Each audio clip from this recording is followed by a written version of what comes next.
আসসালামু আলাইকুম। সবাই কেমন আছেন? আশা করছি সবাই ভালো আছেন এবং সুস্থ আছেন। আলহামদুলিল্লাহ আমরাও আল্লাহর অশেষ রহমতে ভালো আছি এবং সুস্থ আছি। তো এখানে আমি কিছু ডিম দেখাচ্ছি আপনাদের। এগুলো হচ্ছে আমার আম্মু আমার জন্য পাঠিয়েছে। এই যে আমাদের নতুন গাছের আম পাঠাইছে। এখানে ২ টা আম পাঠাইছে আমার জন্য। ২ টা আম আমার বড় বোনের জন্য আবার পাঠাইছে। তো আবার পাঠাইছে এখানে ২ টা নারকেল। আম্মু কিন্তু সবসময় বাসা থেকে আমাদের নারকেলগুলো আমাদের গাছ আছে। গাছ থেকে পেড়ে দেয় আরকি। ছোলে টোলে একবারে পাঠাইয়া দেয়। কারণ আমরা তো এখানে পাঠাতে চলতে পারবো না। সেজন্য আরকি। তো এখানে আমার আব্বু আবার ২ টা কাঁঠাল নিয়ে আসছে।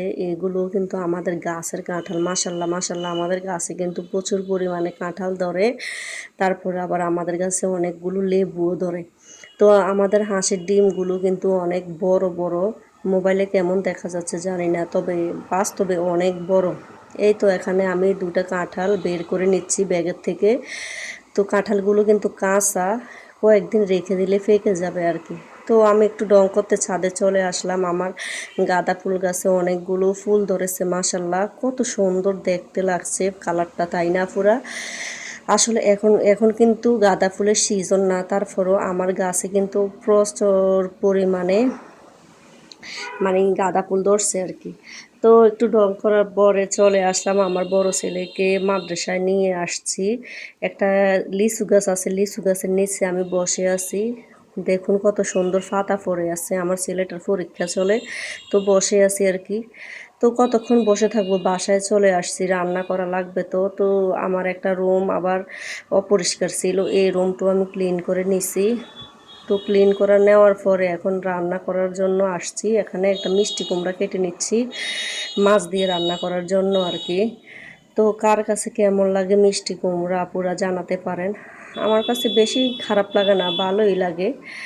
আমার কাছে কিন্তু সব কিছুই ভালো লাগে, সব রকমের সবজি শাক সবজি আর কি ভালো লাগে। আমার কোনো বাস নাই, আমি সবগুলো খেতে পছন্দ করি আর কি। বেশিরভাগ আমি শাকটা খেতে পছন্দ করি। আমার বাবার বাড়িতে কিন্তু আবার আমার বাবা যখন আলু চাষ করে তখন কিন্তু মিষ্টি কুমড়ো লাগায়, সাথে অনেকগুলো মিষ্টি কুমড়া ধরে। কিন্তু আমার কাছে মিষ্টি কুমড়ার চাইতে যে মিষ্টি কুমড়োর যে শাকগুলো আছে না, ওইগুলো আমার কাছে খুবই ভালো লাগে। শাক রান্না করে তারপরে আবার মাছ দিয়ে রান্না করলেও অনেক মজা লাগে।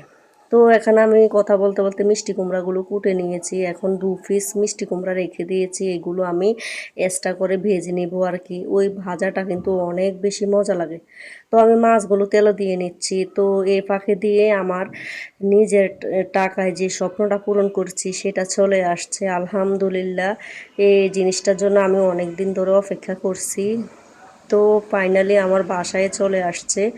আপুরা আপনারা তো দেখে বুঝতে পারছেন যে আমার স্বপ্নটা কি, আসলে খাটটা কেমন হয়েছে। আপুরা আমাকে কমেন্ট করে জানাতে পারেন।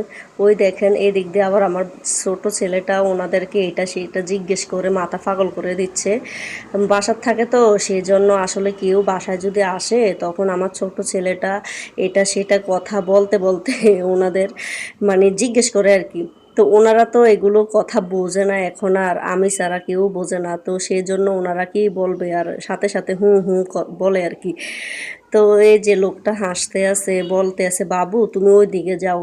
আমার বাবু কি কথা শোনে? আমার বাবু বারে বারে ওনাকে ডিস্টার্ব করতে আছে, এটা সেটা জিজ্ঞেস করতে আছে, কাজে ডিস্টার্ব দেয়। তো পরবর্তীতে ওর বাবা ওকে নিয়ে গেছে। তো এখানে খাটের যে ছানিগুলো আছে এইগুলো কিন্তু ওনারা সুন্দরভাবে লাগিয়ে দিয়েছে। এদিক দিয়ে আবার আমার বাবুটা কারেন্টটা অফ করে দিছে।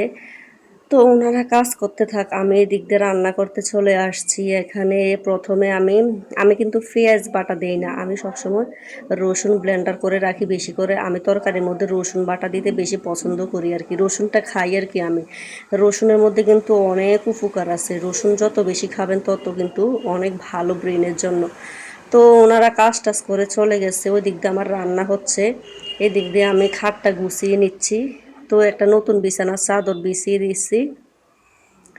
তো দেখুন তো আমার খাটটা কেমন লাগছে, সুন্দর লাগছে তো আপুরা? আপনারা অবশ্যই আমাকে কমেন্ট করে জানাবেন, কারণ নিজের টাকায় নিজের স্বপ্ন পূরণ করার চাইতে এতটা আনন্দ আর কিছুতেই হয় না আমি মনে করি। আমারও অনেক পছন্দের এই খাটটা। আমি অনেক শখ করে বানাইছি আর কি, টাকা একটু একটু করে জমিয়ে। যখন আমার হাজব্যান্ড আমাকে টাকা দিত, প্রতি ঈদের সময় কিন্তু আমাকে 10-15 হাজার টাকা দিত জামার জন্য, জামা কেনার জন্য আর কি। আমি কিন্তু জামাগুলো কিনতাম না, আমি 7 থেকে 5 হাজার টাকা দামে একটা 3 পিস কিনতাম, আর বাকি 10 হাজার টাকা অথবা 11 হাজার টাকা রেখে দিতাম। এইভাবে কিন্তু আমি এখান টাকাটা জমিয়ে আর কি এই খাটটা কিনছি। আমার হাজব্যান্ডে কিন্তু অনেক খুশি হয়েছে যে এই খাটটা কিনছি আমি, ওনাকে নিয়ে অবশ্যই কিনছি, ওনার পছন্দ হয়েছে, কিন্তু আমার বড় ছেলে তো অনেক পছন্দ করছে। আর এই দিক দিয়ে অনেক দিন হয়েছে আমাকে একটা গিফট করছিল আমার এক বড় ভাইয়ে, এই যে ফ্রিজের যে সেটটা এগুলো আর কি।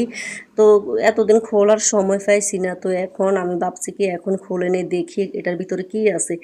তো দেখলাম আর কি, আমাকে 5টা ফ্রিজের বাটি সেট দিছে আর কি, অনেক সুন্দর কিন্তু বাটি সেটগুলো। তো আপুরা যদি এ পর্যন্ত আমার সাথে থেকে থাকেন, অবশ্যই আমার চ্যানেলটি যদি চান আর কি ভালো লাগে সাবস্ক্রাইব করে পাশে থাকতে পারেন। তো আজকের মতো এখানে বিদায় নিচ্ছি।